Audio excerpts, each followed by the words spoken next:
التي تريد أن ترسل هذه الرسالة، وهي أم خالد اللي ترونه على الشاشة. معنا أم خالد. هلا. السلام عليكم ورحمة الله. نعم هلا. أستاذ صلاح بالخير يا أمه. بالخير يا هلا. الله يوفقنا وإياكم إن شاء الله. آمين. يا أم خالد الله يحفظك. أول شيء حنا كلنا عيالك إن شاء الله. إن شاء الله. الأمر الثاني الله يحفظك، رسالة توجهينها يا أم خالد للي يسمعك الآن، ونبغى شعورك وأنت إن شاء الله تنتظرين من يكون سببا في تفريج هالكربة. إن شاء الله. تفضل يا أمي. هذه إن شاء الله هذا القرب إن شاء الله مع المسلمين وعلى الخير. إن الله إن شاء الله يفكوا رقص ولدي فك كسر خلينا نبنى المسلمين يا أخو.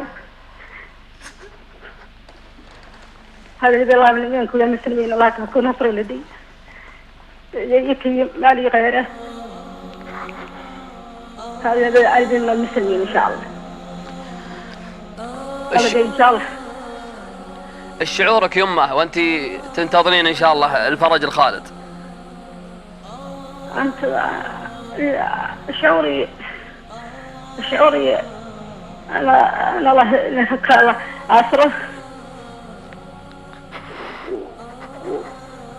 وإن شاء الله والمسلمين ما تكسرون، والله يسخر المسلمين عليه. تكلمين خالد يمه؟ لا والله ما أكلم، هزور زيارة. تزورينه؟ اي والله زوره. طيب وش مشاعر خالد؟ مشاعر خالد والله اجيه زياره، ولا جيت زياره قام يضمني ويبكي ويقول لي ما ادري انا حاجه ولا موت، واطلب من الله من اهل الخير والمسلمين اجمعين الله يجيب لي فيه خير ان شاء الله. طيب يمه وش تبغين من الناس الان؟ وش تبغين من اللي يسمعونك؟ أبي من الخير إن شاء الله. أبي من الخير إن شاء الله يكون أصلا إن شاء الله، وهذا الخير يفزعون والمسلمين أجمعين يا أخوك. أبشري بالخير يمه، أبشري بالخير. أبو عبد الكريم تكون على المسلمين لها الخير، الله يجزاكم خير.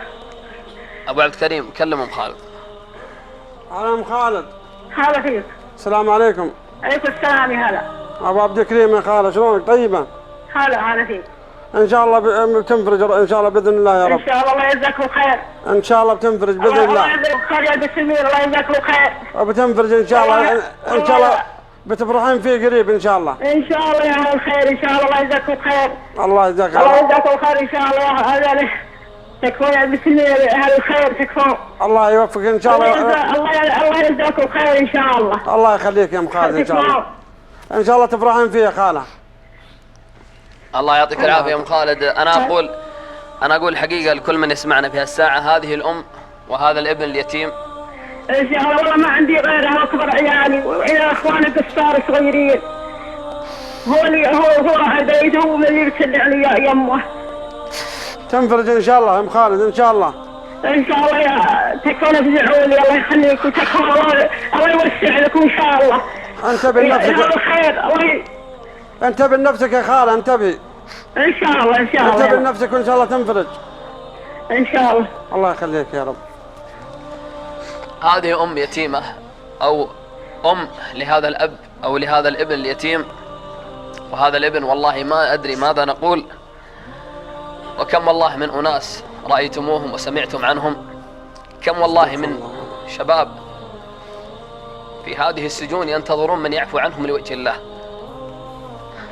نحن لا نريد أن يأتي أحد، ونسأل الله عز وجل يكتب الأجر لمن ساهم في العفو عن خالد، ولكن رسالة أيضا نوجهها لكل واحد يسمعنا. لا نريد أيضا هذه المبالغ الطائلة التي والله ما أدري كيف تجمع، ولكنها ليست عسيرة على الله عز وجل. ولكن يا أخوان من يعفو فيعفو لوجه الله عز وجل، فمن عفا وأصلح فأجره على الله. تخيل يوم أن تأتي يوم القيامة وقد عفوت يا أيها الأب ويا أيتها الأم، عفوت عن هذا الابن الذي والله ثم والله كما رأيتم قبل أن يذهب إلى ساحة القصاص ما هي الحالة التي يمر فيها، أنواع العذاب وشيء ما يعلم به إلا الله عز وجل. يعانون آناء الليل وأطراف النهار. أحد الأخوان في زيارة قبل شهرين جلس معي ثم قال لي ادع لي لأنه محكوم علي بالقصاص. والله يا أخوان ثم والله شعر رأسه كله أبيض. قلت يا فلان أنت كبير؟ قال عمري 30 سنة. شعره كله أبيض. قلت أبشر بالخير. يقول والله ما أنام إلا على الإبر والحبوب المهدئة. يأتيني خبر قبل أيام قبل شهر رمضان بشهر فإذا بأحد الإخوان يقول أن فلان يطلبك البيحة. والله يوم كنت أدرسهم القرآن أنه يأتي ويحفظ القرآن ويحافظ على الصف الأول. هؤلاء شباب ينتظرون من يعفو عنهم لوجه الله. فالله الله يا عباد الله نسألكم بالله، نسألكم بالذي فطر السماوات والأرض في هذه الليلة، يا من يسمعنا سواء أم أو أب أو إخوان أو أخوات أو قبيلة، تكفون يا أخوان. والله ثم والله والله ثم والله أن من عفا وأصلح فأجره على الله. والله ثم والله أن الله عز الله يقول فمن أحياها فكأنما أحيا الناس جميعا. نأخذ تعليق الكابتن أحمد ورسالته يوجهها للي يسمعونه ثم نأخذ اتصال شيخنا الشيخ عبد اللطيف بن هاجس. تفضل كابتن أحمد. أول شيء الشيء اللي شفناه للشاب خالد أكيد الكل ما حد يتمنى أنه يكون في الموقف هذا.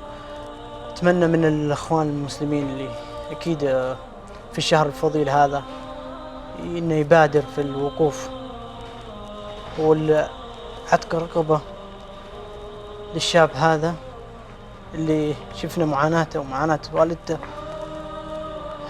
أتمنى يعني العفو لله سبحانه وتعالى إنه يكون متواجد يعني وإن إن شاء الله إن الموجودين فيهم الخير والبركة وأهل الخير متواجدين، وإن شاء الله إن يكون خبر العفاء عن خالد إن شاء الله في الأيام القريبة إن شاء الله، واذكر عن والدته إن شاء الله إن شاء الله يا رب. يعطيك العافية كابتن أحمد. هذه دعوات كل المسلمين في كل مكان. والله ثم والله أن من حرك هؤلاء الناس كلهم لهذا الابن إنما هو الله عز وجل. الله يعلم.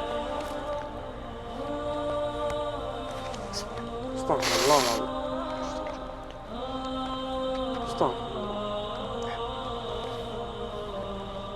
الله يعلم. الله يعلم عن هذا الولد، عن هذا الابن، ويعلم الله عز وجل أنه هو القائم بأسرته، وأن أمه ووالدته تعاني ليلا ونهارا. فأسألكم بالله، أسألكم بالله نفسوا عن إخوانكم، ساهموا في الخير، اصلحوا بين الناس، خليك محضر خير. خلي الناس إذا رحت من هالدنيا قال والله فلان ما شاء الله عليه الله يجزاه خير الله يغفر له، كان يسعى بين الصلح ويسعى بالصلح بين الناس. ما هو بيجي عند فلان ويقول لا تسامح لا تعفي. خلنا ناخذ الدم. والله ثم والله يا أخوان ليس لك جزاء إلا الجنة.